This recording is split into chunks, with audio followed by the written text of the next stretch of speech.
Hello, today you will learn what bees do in winter. And so, here we go.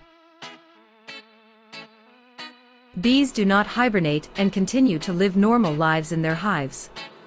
In winter, bees' metabolism slows down, so they consume little food and live longer than their summer counterparts.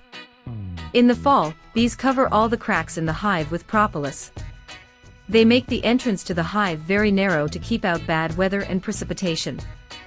When the temperature drops to 6 to 8 degrees, one bee cannot warm itself, so they gather in a club, a spherical mass, in which bees touch each other and warm themselves.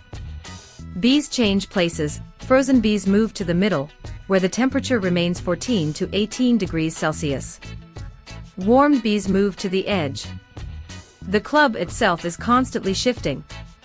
On warm days it is located near the entrance and bees fly out of the hive.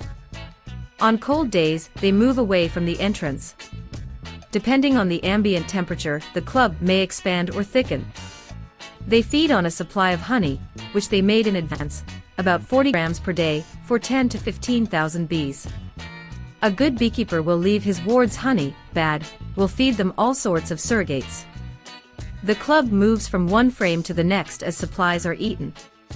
The beekeepers inspect the hives from time to time. A quiet and steady hum coming from the hive means the bees are fine. If you can't hear them well, you need to check to see what's wrong.